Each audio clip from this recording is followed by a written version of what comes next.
अगर आपकी अभी करप्शन साफ चली शफाफ चली खुलने वाली है तो आपको खतरा तो होगा। पता है जो दिल में एक दूसरे के लिए बातें हैं वो कहीं ना कहीं तो आपको दिखाई देती हैं, सुनाई भी देती हैं। मत भूलिए वो पैम्पर्स वाली बात, मत भूलिए कि बाजवा साहब के लिए उन्होंने क्या अल्फाज इस्तेमाल किए। मतलब जिस आदमी को वो अपना अज़ली दुश्मन समझते हैं इमरान खान साहब, वो उनकी साइड लेते हैं।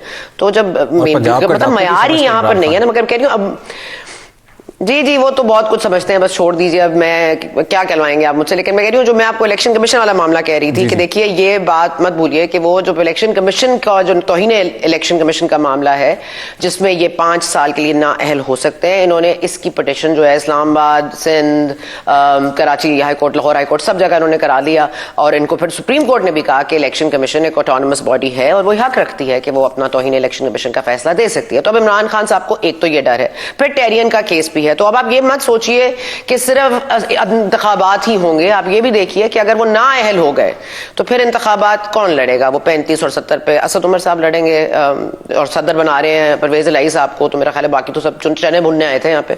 तो शाह महमूद कुरैशी साहब, मेरा ख्याल है अब तमाम तर लोगों को ये सोचना पड़ेगा कि सेकंड इन कमांड कौन होगा, क्योंकि कहीं ना कहीं कुछ ना कुछ तो ऐसा हो रहा है जिसका इंतजार दोनों तरफ से किया जा रहा है। यहाँ वहां से इंतजार है, उम्मीद है लंदन वालों को भी कि कोई ना अहली का मामला आ जाए। लेकिन जाहिर है कि कहीं ना कहीं तो इनको भी लाडला अभी भी समझा जा रहा है। अगर वो लाड थोड़ा सा खत्म हो गया और अगर कोई केस फैसला हो जाता है, जो कि होना चाहिए, क्योंकि एक आदमी ने फैसला कर लिया है कि इसने मुल्क को चलने नहीं देना, मतलब ये फैसला हो चुका है। अब आप लाख कड़वे घूंट पीजिए, सख्त फैसले कर लीजिए।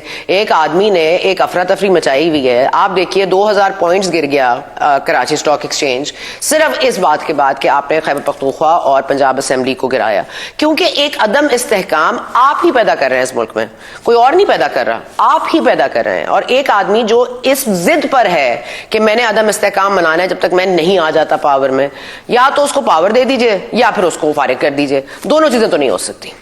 तो आपको इनमें से ज्यादा चांसेस किसके लग रहे हैं? क्योंकि अभी तक आपकी गुफ्तगू से इमरान खान साहब के लिए तो मुझे कोई होप दिखाई नहीं दे रही कि आने वाले दिनों में, जिसको वो सेलिब्रेट कर रहे थे कि दोनों असेंबलीज देखिए हमने वादे के मुताबिक डिसॉल्व कर दी और मैंने तुरब का पत्ता खेला है और मेरे पास और भी ऐसे कार्ड्स हैं कि शहबाज शरीफ साहब की नींदें हराम हो जाएंगी, ये लफ्ज उन्होंने इस्तेमाल किए थे। तो आपको हुकूमत की नींदें हराम होती हुई दिखाई देती हैं फिर, या इमरान खान साहब के पास कोई ऐसा सरप्राइज है आने वाले दिनों? हुकूमत की नींदें तो जी जब से हराम है, जब से उन्होंने अदम एतमाद का वोट लेकर आए हैं और उनके तो 14 तबक रोशन हो गए जब देखा उन्होंने फाइनेंशियल मसले कितने हैं। और उसके बाद उनको अपनी गलती का एहसास भी हुआ।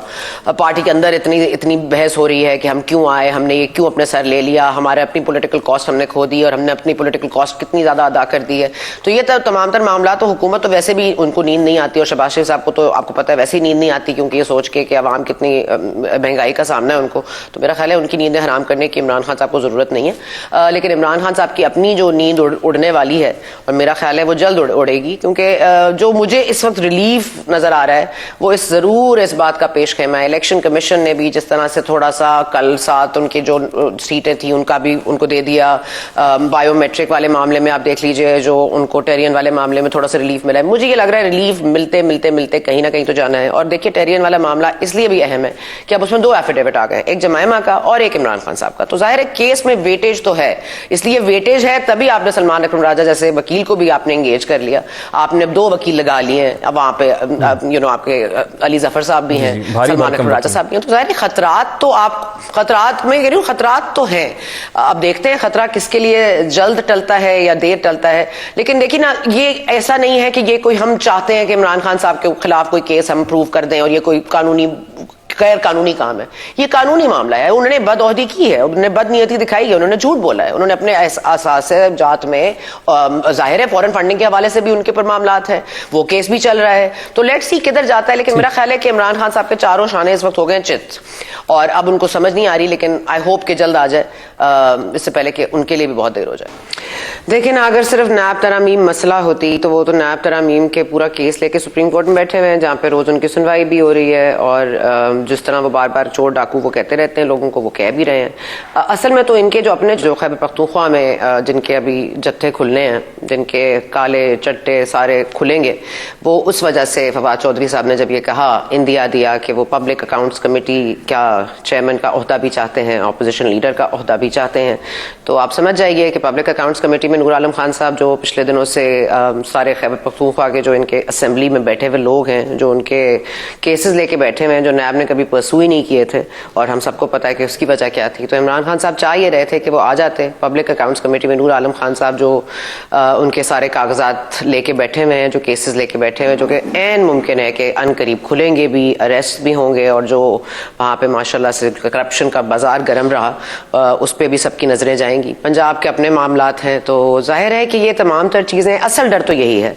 लेकिन नूर आलम खान से सिर्फ खतरा है या राजा परवेज जो राजा रियाज है, जो अपोजिशन लीडर है इस वक्त कौमी असेंबली में, उनसे भी खतरा महसूस कर रहे हैं? खतरा तो उनको देखें सबसे ज्यादा तो नूर आलम से ही है ना। इस वक्त पब्लिक अकाउंट्स कमेटी के चेयरमैन के पास अगर आपके खैबर पख्तूनख्वा के बहुत मेन लोगों के केसेस हैं, और अगर आपकी अभी राजा रियाज बेचारे से उनको क्या खतरा होना है। लेकिन जाहिर है देखें ये वो ये कहते हैं ना कि केयर टेकर प्राइम मिनिस्टर या केयर टेकर सेटअप अगर लाना है तो उस पर राजा रियाज और शहबाज शरीफ साहब जो कायदे ईवान है उनके दरमियान कंसल्टेशन कैसे हो सकती है? जी, मैं वही मानते नहीं उनको। मैं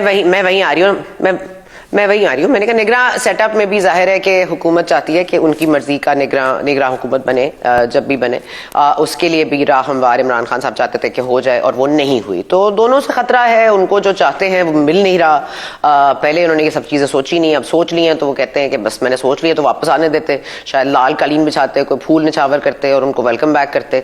वो हुआ नहीं, और ये जाहिर है कि बदनीयती हुकूमत की तरफ से भी नजर आ रही है, क्योंकि उनको पता है अगर शहबाज शरीफ साहब को आज एतमाद का वोट लेना पड़ जाता है तो मुश्किल होगा उनके लिए वो नंबर्स पूरा करना, अगर उन्होंने इस्तीफे मंजूर नहीं किया। अभी 35 का जो फिगर है ये पता नहीं क्यों है 35-50 निकला है, क्योंकि 35 करके ये क्यों इस्तीफे मंजूर हो रहे हैं? मतलब पहले 11 हुए, फिर 35 हुए, फिर 35 हुए, अब जितने रह गए हैं वो कर ले मंजूर। लेकिन मेरा ख्याल है इनकी अपनी जो बात थी कि हमने एक एक को इंडिविजुअली देखना है, एक एक से पूछना है, इन्होंने अपनी ही बात की नफी कर दी है ना। अब तो ये सब इस्तीफे मंजूर करें तो ये तो आप नहीं कह सकते कि दोनों तरफ माशाल्लाह से नीयतें साफ है। नीयत तो दोनों ही तरफ अपने अपने मफादात है। आप दुरुस्त फरमा रही है, दोनों तरफ डेडलॉक तो है, लेकिन जैसे जो 35 वाली बात है, राना सनाउल्लाह साहब ने कल लंदन में ये बात की, सहाफियों से बात करते हुए कहा कि भाई 35 पे इलेक्शन क्या लड़ना है, हम पटा खोल रहे हैं, मजीद 35 पे भी लड़े, यानी 70 पे जाके इलेक्शन लड़े। तो लगता यह है कि काफी ये सिंबॉलिक है कि 35 पे आप शोर मचा रहे हैं, मजीद 35 कर लेते हैं। दूसरी बात जो है वो बड़ी इंपॉर्टेंट जो केयर टेकर सेटअप से मुताल्लिक है, और वो ये कि इनको कैसे इस बात का क्या यकीन है कि वाकई अप्रैल में इंतखाबात होने हैं, असम्बली में जाएंगे, तो किसी ने श्योरिटी दी है कि जाइए इंतखाबात आप अप्रैल में करा लेते हैं?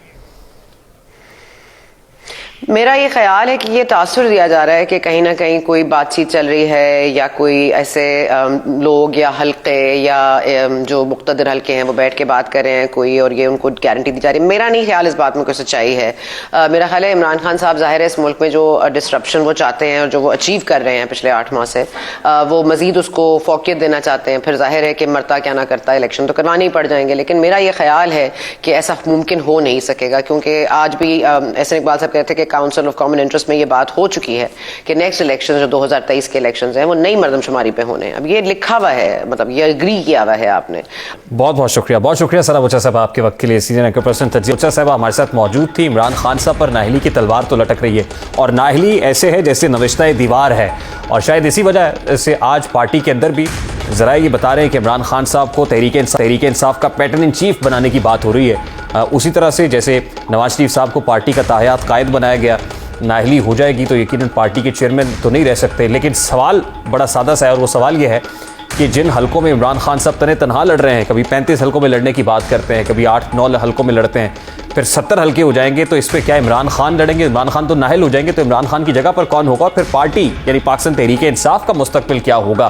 क्या तिनका बिखर जाएगी? ये बड़ा इंपॉर्टेंट सवाल है।